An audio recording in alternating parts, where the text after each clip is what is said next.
One of the things that we could do is have it look like this is really a cool place to work. We became known as a party company. New recruit David Crane was a big fan of Bushnell's eccentric approach to running a business. Neat was a word you heard from Nolan quite often. If he said, "Oh, that's neat," he would want to make it, thinking that if he found it neat, other people would find it neat. Bushnell inspired his lineup of brilliant young engineers to constantly innovate. My attitude was that if you personally believe strongly in your idea, give it a try. The free flow of creativity produced a whole string of hit games, keeping Atari at the top of the industry it had created. But then came the lawsuit. It turned out that computer games had already been invented, 6 years before Atari even existed. A television set designer called Ralph Baer had been thinking about the idea since the early 50s. In 1966, it all came together while he was waiting at a bus stop on a business trip to New York. When I got back to the office the next morning, it was September 1st, 1966, I wrote a 4-page memo. In it, I lay out the whole thing. I proposed such things as sports games, chase games, race games, car games. Baer set to work on his invention. By 1968, he had his first television games console working, which he simply called his brown box.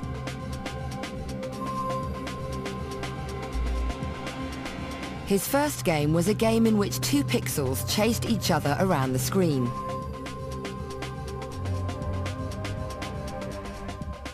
That was quickly followed by a tennis game, still 4 years before Bushnell and Alcorn came up with Pong. TV manufacturers Magnavox signed up Baer and produced a refined version of the brown box. The Odyssey played 10 different games. Each game came with a color overlay that was stuck on the screen to enhance the primitive graphics. It had controllers, and Baer even came up with the first light gun for shooting games, an invention years ahead of its time. The Odyssey was launched at a trade show in New York in 1972. It was absolutely the hit of the show, and everybody was very enthusiastic, as was the press. Magnavox presents Odyssey, 12 exciting electronic games you play through your own TV. Any brand. At another trade show in Silicon Valley on the 24th of May that year, an interesting name appeared in the visitor's book, Nolan Bushnell. And he played the Odyssey game hands-on and played the ping pong game. The fact is that I absolutely did see the Odyssey game, and I saw it and I didn't think it was very clever. Whether Bushnell was inspired by the Odyssey or not, Ralph Baer had patented his designs.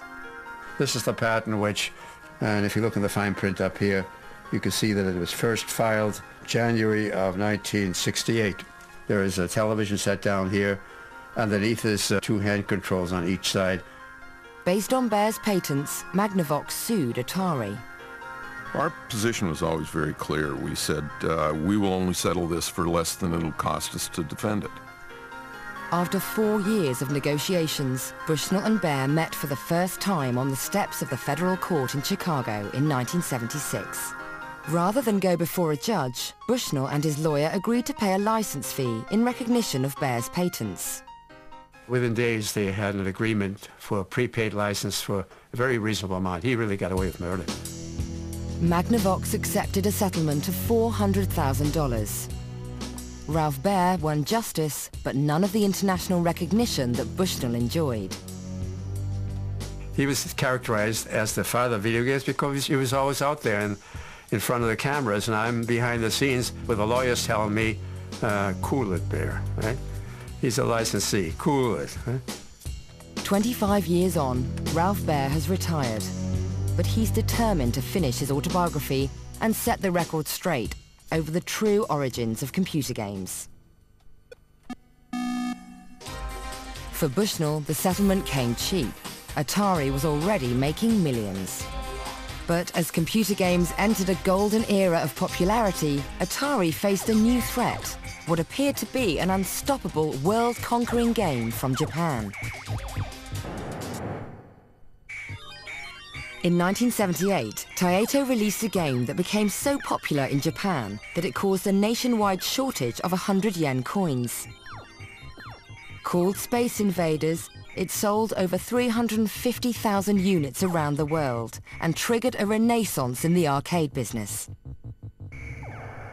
Atari responded with their own brand of space-themed games.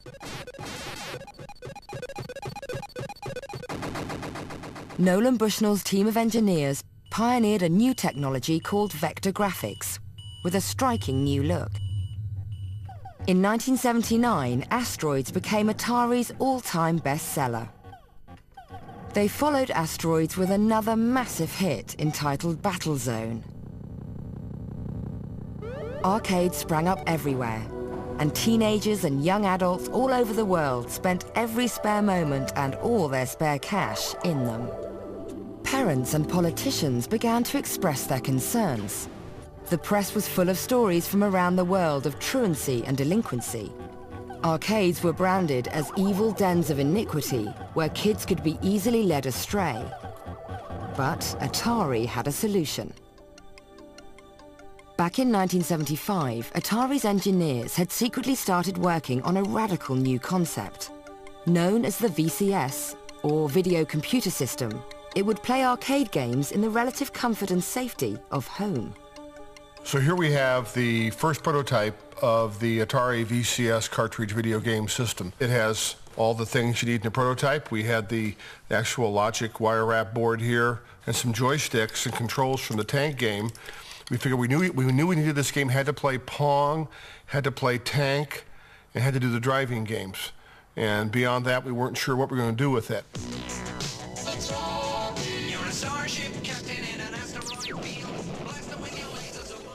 The VCS launched in 1977.